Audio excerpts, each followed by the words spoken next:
তাহলে আমাদেরকে মৃত্যুবরণ করতেই হবে, পৃথিবী ছাড়তেই হবে। দুনিয়াতে কেউ বেঁচে থাকতে আসেনি, পৃথিবীতে কেউ থাকতে আসেনি।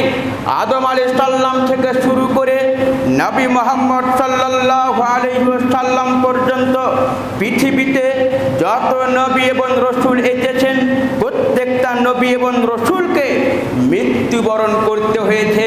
পৃথিবীতে কোনো নবী বেঁচে নাই, পৃথিবীতে কোনো রসুল বেঁচে নাই, সবাইকে মরণ স্বীকার করতে হয়েছে। হযরত মুসা আলাইহিস সালাম পৃথিবী ছেড়ে চলে গেছেন, হযরত দাউদ আলাইহিস সালাম পৃথিবী ছেড়ে চলে গেছেন, হযরত ইব্রাহিম আলাইহিস সালাম পৃথিবী ছেড়ে চলে গেছেন, এবং আমাদের নবী, শেষ নবী, আখিরের নবী, নবী মুহাম্মদ রাসূলুল্লাহ সাল্লাল্লাহু আলাইহি ওয়াসাল্লাম, তিনিও পৃথিবী ছেড়ে চলে গেছে। পৃথিবীতে কোনো নবী এবং রসুল বেঁচে নাই। আদম আলাইহিস সালাম থেকে আজ পর্যন্ত পৃথিবীতে যত মানুষ আসবে বা আসছে বা আছে, সবাই দুনিয়া ছেড়ে চলে যাবে। আজ থেকে নিয়ে 200 বছর আগে, 500 বছর আগে যারা এসেছিল তারা দুনিয়া ছেড়ে চলে গেছে। আপনার বাপ ছিল, দুনিয়া ছেড়ে চলে গেছে। আপনার দাদু ছিল, দুনিয়া ছেড়ে চলে গেছে। আপনার বড় ভাই ছিল, সেও দুনিয়া ছেড়ে চলে গেছে। বাপ বেঁচে আছে, ছেলে চলে গেছে, বড় ভাই বেঁচে আছে, ছোট ভাই চলে গেছে, বড় চাচা বেঁচে আছে, ছোট চাচা চলে গেছে। পৃথিবীতে মরণ কাউকে চিনহে না, মৃত্যুবরণ করতেই হবে, পৃথিবীর ত্যাগ করতেই হবে।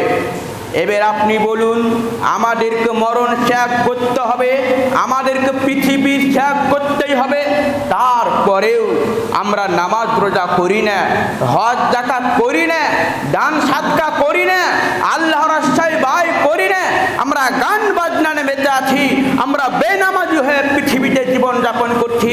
কিন্তু আমরা আল্লাহর যাকে সাড়া দিতে হবে, দুনিয়া ছেড়ে চলে যেতে হবে, এই নিয়ে একবারও মরণকে চিন্তা করলাম না, কবরকে ভয় করলাম না। যেই কবরে এমন একটি হাতুড়ি দিয়ে পিটানো হবে, যেই হাতুড়ি দিয়ে পিটানোর কারণে মানুষ এত জোরে আওয়াজ করবে, জিন এবং মানব জাতি বাদ দিয়ে পৃথিবীতে যত প্রাণী রয়েছে সমস্ত প্রাণী তার আওয়াজ শুনতে পাবে, কিন্তু মানুষ এবং জিন সেই মৃত্যু ব্যক্তির আওয়াজ শুনতে পাবে না। এত ভয়াবহ কবরের আযাব হবে। শোনার পরেও আমরা নিজেকে পরিবর্তন করতে পারি না, আমরা মৃত্যুকে স্মরণ করতে পারি না, আমরা কবরকে স্মরণ করি না।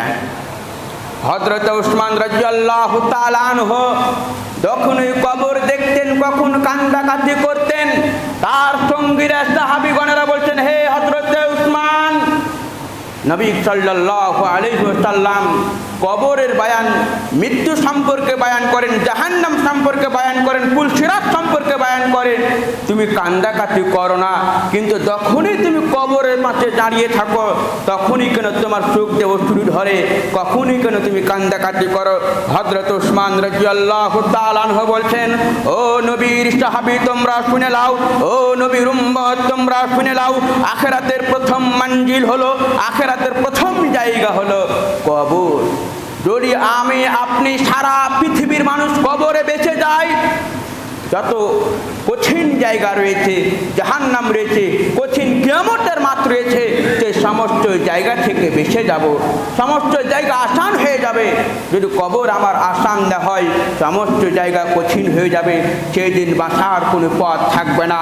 তাই আপনাকে বলি, আমরা সবাই মরণকে স্মরণ করি, মরণ একদিন আসবেই এটা আমরা বিশ্বাস করেছি, কিন্তু মরণকে স্মরণ করতে হবে, মরণকে স্মরণ করে আল্লাহকে ডাকতে হবে, মরণকে স্মরণ করে আপনাদের ইমাম সাহেবকে বলতে হবে, মাওলানা সাহেব নামাজের পদ্ধতি শিখিয়ে দেন, নামাজের দোয়াগুলো শিখিয়ে দেন, নামাজের সূরাগুলো শিখিয়ে দেন, কিভাবে সালাত আদায় করব আমাদেরকে শিখিয়ে দেন। ইমাম সাহেবকে বলুন, আপনাদেরকে শিক্ষা দিবে। কিন্তু আজকে আমরা শিক্ষা অর্জন করতে, আমার বয়স 75 হয়ে গেছে, আমার বয়স 80 হয়ে গেছে, আমার বয়স 50 হয়ে গেছে, ইমাম সাহেবের বয়স মাত্র 30 হবে বা 45 বা 35 হবে, আমি এত বড় মানুষ ছোট বাচ্চার কাছে শিক্ষা নিব, এটা আপনি কখনো ধারণা করতে পারেন না। আপনার কাছে শিক্ষা নেই, যে যার কাছে শিক্ষা রয়েছে, শিক্ষার দিক দিয়ে সে হলো সব থেকে বড় ব্যক্তি। আপনার কাছে কোনো শিক্ষা নাই মানে আপনার কোনো দাম নেই, আপনার কোনো মূল্য নাই।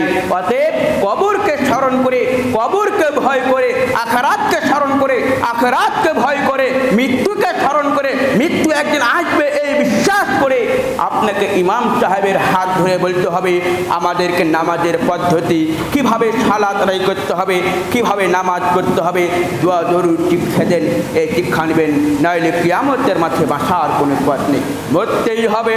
মহান আল্লাহ তাআলা বলেন কুল্লু নাফসিন যায়িকাতুল মাউত, প্রত্যেকটা জীবিত প্রাণীকে মৃত্যু স্বাদ আস্বাদন গ্রহণ করতেই হবে। পৃথিবীতে যত প্রাণী রয়েছে, পৃথিবীতে যত প্রাণী রয়েছে সকলকে মৃত্যু স্বাদ আস্বাদন গ্রহণ করতে হবে।